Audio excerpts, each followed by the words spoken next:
Un mois s'est écoulé depuis l'enlèvement le 14 avril par l'organisation islamique Boko Haram de 276 jeunes filles dans leur école de Chibok, une ville de l'état de Borno, l'un des fiefs du groupe radical nigérian.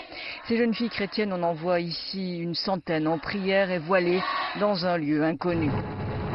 Quelques-unes ont pu s'échapper, mais 223 lycéennes restent encore aux mains du groupe.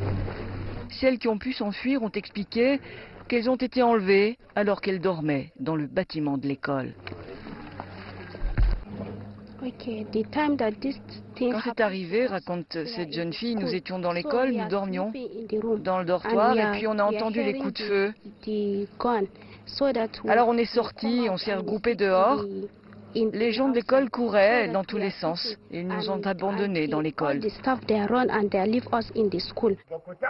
Le groupe islamiste mène une campagne d'attentats, d'assassinats et d'enlèvements pour renverser le gouvernement et créer un État islamique au Nigeria. En ce qui concerne les filles enlevées, la position de Boko Haram a changé depuis cette première annonce où son leader disait vouloir les vendre comme esclaves. Vous avez jeté nos frères en prison il y a 4 ou 5 ans, disait Aboubacar Shekau. Et maintenant, vous nous parlez de ces filles. Nous ne les relâcherons pas tant que vous ne libérerez pas nos frères.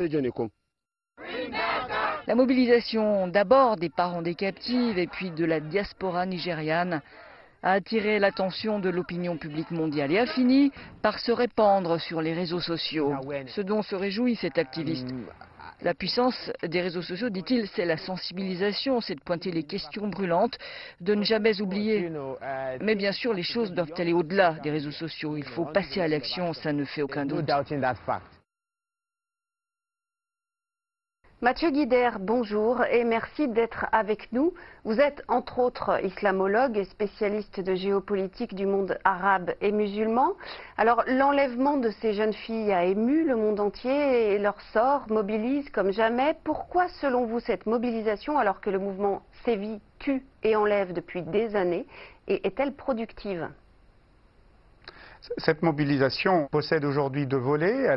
Elle est certainement productive et intéressante, utile à l'échelle internationale, parce que pour une fois, elle jette la lumière sur la situation des femmes au Nigeria, sur ce que subissent les femmes dans ce pays, en particulier dans le Nord. Mais sur le plan local, malheureusement, le fait qu'il y ait une mobilisation internationale extérieure, c'est-à-dire étrangère, et que Boko Haram soit au centre de cette communication globale, fait que Boko Haram apparaît aujourd'hui comme le groupe anti-occidental, celui qui refuse l'ingérence étrangère, celui qui résiste à l'ingérence étrangère. Cela contribuera probablement à son renforcement et au recrutement de nouveaux membres dans l'organisation. Alors, Boko Haram, c'est un leader historique, Mohamed Youssouf, tué en 2009 par les autorités nigérianes, remplacé par Shekau, qui radicalise le mouvement, s'inspire des talibans. Que cherche-t-il exactement, ce leader ? Alors, jusqu'en 2009, nous savions globalement ce que cherchait le groupe. Il était opposé globalement au système éducatif nigérian d'inspiration britannique et il voulait globalement instaurer la charia.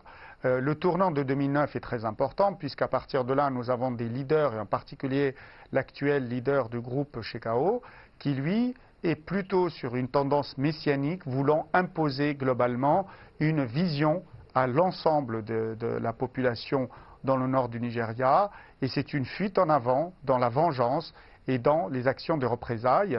Il est très difficile aujourd'hui de dire clairement ce que veut Boko Haram et en particulier son actuel chef Aboubacar Shekau.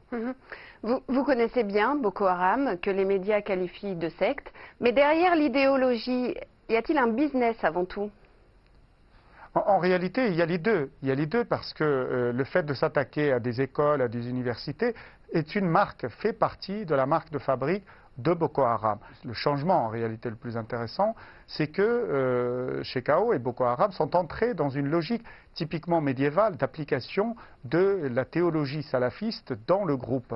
Il va proposer à une partie de ces jeunes femmes de se convertir à l'islam. Le fait de les convertir à l'islam va les sauver de la mise à mort, mais en même temps, cela les enferme dans le groupe, puisque elles sont obligées en quelque sorte de les épouser et de devenir des épouses forcées. Pour les autres, malheureusement, ils leur appliquent la théologie, là encore, et l'idéologie interne au groupe, à savoir revente dans les différents réseaux. Et donc on a une diversification des sources de financement aujourd'hui qui ne se font plus uniquement au niveau des enlèvements, du racket, des trafics en toutes sortes, du marché noir, des armes et de la drogue, mais aussi au niveau de la prostitution. Alors, une dernière question. 1500 morts depuis le début de l'année, dont plus de 200 enfants ou jeunes, dans des collèges notamment. C'est un bilan terrible. Qu'est-ce qui explique l'inaction du gouvernement ?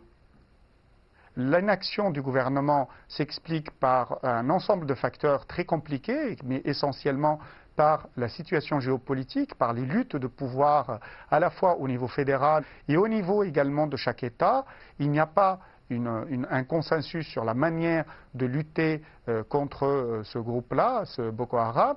Tout cela dans un contexte de préélection générale, à la fois présidentielle et législative, au niveau fédéral et au niveau de chaque État. Mathieu Guidère, je rappelle que vous êtes islamologue. Je vous remercie d'avoir répondu à nos questions. Merci à vous. Merci.